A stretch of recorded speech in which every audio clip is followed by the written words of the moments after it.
안녕하세요. 한의사 이경입니다. 요즘 고물가 걱정하시는 분들 많으시죠? 자, 한 달이 훌쩍 지나서 통장에 찍힌 지출 내역을 보면 깜짝 놀라게 되는데요. 그런데 말이죠. 고물가 시대에 통장에서 빠져나가는 돈보다 더 무서운 속도로 빠져나가는 게 있다고 합니다. 전현 원장님께서 알려주신다고 하네요. 자, 안녕하세요, 원장님. 예, 안녕하세요. CS 한방병원 정의원입니다. 맞습니다. 은행 잔고보다 더 빨리 줄어드는 것, 바로 근육연금입니다.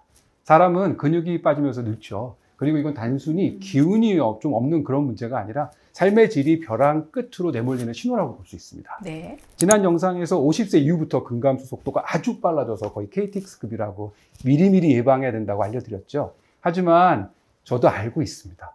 예방의 중요성을 안다고 해도 아직 몸이 막 움직일만 하고 살만할 때는 실천을 미루죠. 그러다가 몸이 힘들어지고 근육연금이 바닥나면서 그때서야 다급하게 찾아오시는 분들이 대부분입니다. 저도 살짝 질리는데요. 그래서 이런 말이 있죠. 의사처럼 하지 말고 시키는 대로 해라. 자, 그만큼 실천이 어려운 건데요. 자, 그럼 원장님, 근감소증 예방의 골든타임을 이미 놓쳐버리고 근육이 다 빠져버린 분들이라면 이건 더 이상 방법이 없는 건가요? 이미 늦은 건가요? 라고 이렇게 물으실 수 있잖아요. 그러면 제 대답은 아니요입니다. 이제부터가 진짜 치료의 시작이니까요. 오늘은 퇴직연금보다 더 중요한 근육연금을 다시 든든하게 채우는 비법을 알려드리겠습니다.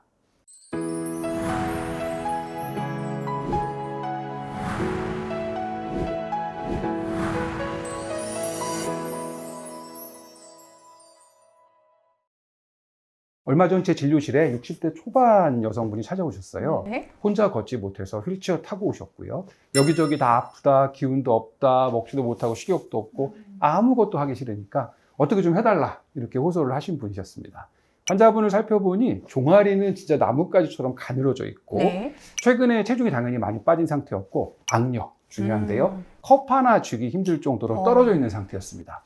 이쯤이면 짐작들 하시겠죠? 네, 전형적인 근감소증이네요. 그럼 이분은 원장님을 찾아오시기 전에는 아무것도 안 하고 누워만 계셨나요? 아닙니다. 나름 근육을 키워보겠다고 억지로 힘들지만 걷고 계단 오르고 애를 쓰셨다고 하더군요. 그런데 결과는 원장님 운동하고 나면 기운이 더 빠져서 며칠 누워만 있어요 이렇게 말씀하시더라고요. 이유가 뭘까요? 네, 충분히 이해가 됩니다. 자, 흔히들 근감소증은 운동을 안 해서 오는 거라고 잘못 이해하고들 많이 계세요. 이미 몸이 운동을 버틸 수 없는 전시 상황이 된 거죠. 맞습니다. 근감소증은 단순히 안 움직여서 생긴다고 보긴 좀 어렵고요. 먼저 첫 번째로 근육을 만드는 공장이 일단 멈췄습니다. 즉 잘 안 생긴다는 얘기죠. 두 번째, 몸 안에는 염증 양상이 가득해서 만성 염증 상태가 되고, 세 번째, 연료, 그러니까 음식이죠. 이런 건 들어와도 흡수가 잘 안 되다 보니까 영양 흡수가 저하되죠. 네 번째, 배터리가 이미 완전 방전, 0%인 상태입니다. 전신적으로 피로 상태죠. 이런 상태에서 운동을 한다? 이거는 엔진 오일도 없고 연료도 없는 차를 억지로 도로에 올려놓고 끌고 밀고 가는 것과 같습니다. 차 망가지죠. 이럴 땐 우선 여러 축을 동시에 건드리는 복합 치료가 필요합니다. 근데 잠시만요. 이게 복합치료 이렇게 말씀하시면 아주 어렵고 거창한 치료로 오해하실 듯한데요. 너무나 당연한 사실이지만 원인을 그대로 해결해 주자는 말씀이잖아요. 자, 떨어진 영양을 공급해주고 공장이 가동되도록 염증이나 배터리 문제 정비하고 그리고 운동해야 된다는 말씀이죠? 맞습니다. 흔히들 근감소증을 운동하고 잘 드시면 되는 줄 아는데 그렇지만 않습니다. 이 근육연금을 채우는 게 쉽진 않죠. 자, 어떻게 다시 채워야 되는지 핵심 요소 3가지를 꼭 기억하시면 좋을 것 같네요. 물론 말씀하신 것처럼 운동은 당연한 필수 요소입니다. 여기서 운동 강도가 중요하죠. 그냥 천천히 걷기만 하는 건 산책입니다.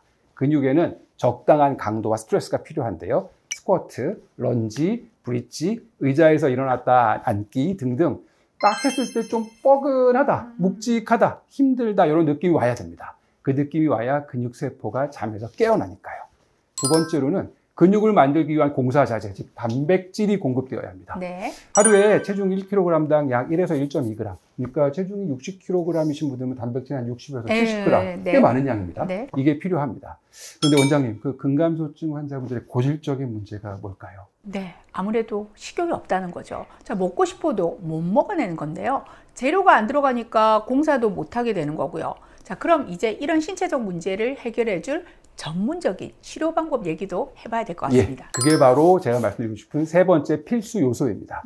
전문적인 치료와 관리라는 강력한 시동 장치가 필요합니다. 그 중에서도 특히 한의학적인 치료는 아주 훌륭한데요. 아까 말씀드린 그 환자분이 오신다면 원장님 어떤 치료 계획을 세우실 것 같으세요? 운동부터? 아유, 당연히 아니죠. 먼저 한약과 침으로 이 식욕과 소화 기능부터 살려놔야죠.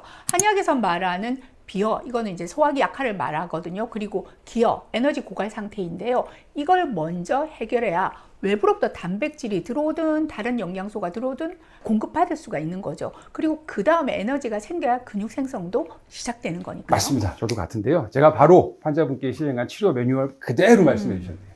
그렇게 치료한 지 약 2주 정도가 지났을 때부터 이제 놀라운 변화가 생기기 시작했습니다. 먼저 식사량이 늘었어요. 그 환자분. 그리고 낮에 누워만 계시는 시간이 줄었다고 그러더니만 연락이 왔습니다. 원장님, 우리 어머니가 이제 스스로 막 움직이려고 하세요.